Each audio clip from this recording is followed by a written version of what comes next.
Hello বন্ধুরা, আপনারা সকলে কেমন আছেন? কাকুলিস কিচেনে আপনাদের সকলকে স্বাগত জানাই।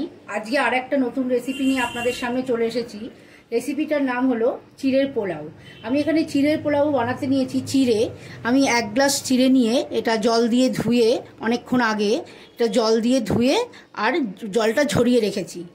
আর এখানে নিয়েছি অল্প একটু পেঁয়াজ কুচি, আর নিয়েছি কাজু কিশমিশ, আর ফোড়নের জন্য নিয়েছি লবঙ্গ, দারচিনি, এলাচ দানা আর তেজপাতা একটা, আর নিয়েছি গোলমরিচের গুঁড়ো, আর এখানে আছে মিচড়ি গুঁড়ো মিষ্টির জন্যে, আর আছে ঘি, আর লাগবে সামান্য একটু নুন আর একটু হলুদ। আমি এবার এটা বানাতে নিচ্ছি।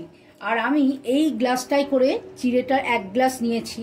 আর চিড়েটা আমি নিয়েছি এই রকম, যেটা পেপার চিড়ে নয়, পেপার চিড়ের থেকে একটু মোটা চিড়েটা। পেপার চিড়েটা হলে আপনার হয়ে যেত, পেপার চিড়েটা হলে এটা মানে নরম হয়ে যেত ভীষণই, কিন্তু এটা শক্ত চিড়েটা হলে এটা খুব ঝরঝরানি হয়, তার জন্য আমি এই চিড়েটা ব্যবহার করেছি। এবার আমরা এটা বানাতে নিচ্ছি। বসিয়ে ঘি দিয়ে, ঘিটা গরম করে নিয়েছি। আমি এর মধ্যে একে একে ফোড়নটা দিয়ে দেবো। তেজপাতাটা দিলাম, দিয়ে আমি ফোড়নের জিনিসগুলো এর মধ্যে দিয়ে দিলাম। ফোড়নটা দিয়েই আমি এর মধ্যে দেব কাজু কিশমিশ, পেঁয়াজ কুচি, সব একসাথে দিয়ে আমি এটা ভাজবো।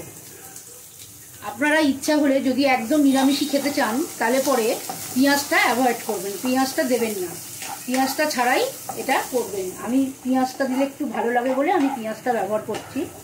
আমি এটা সব একসাথে ভেজে নেব।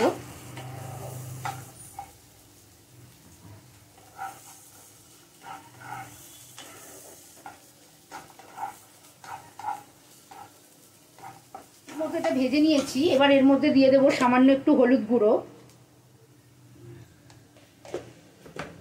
দিয়ে আমি এটা নেড়ে নিয়ে এর মধ্যে দেব চিড়েটা,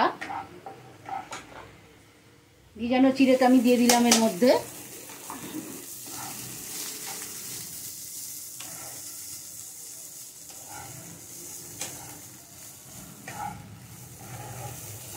এবার আমি এর মধ্যে দেব নুন আর এই মিচড়ির গুঁড়োটা। আপনারা চিনি ব্যবহার করতে পারেন।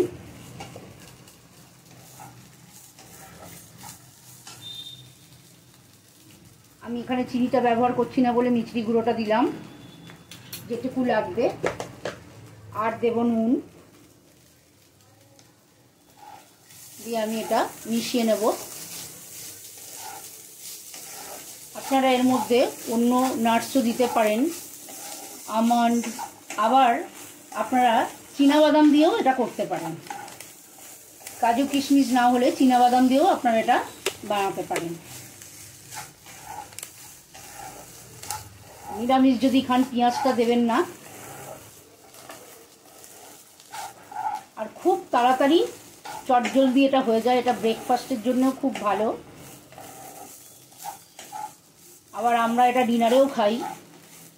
হয়ে গেছে আমার এটা। এবার এর মধ্যে এটা দিয়ে দেবো আমি গোলমরিচের গুঁড়োটা, দিয়ে এটা মিশিয়ে নেব। তাহলেই হয়ে যাবে আমার রেডি চিড়ের পোলাও।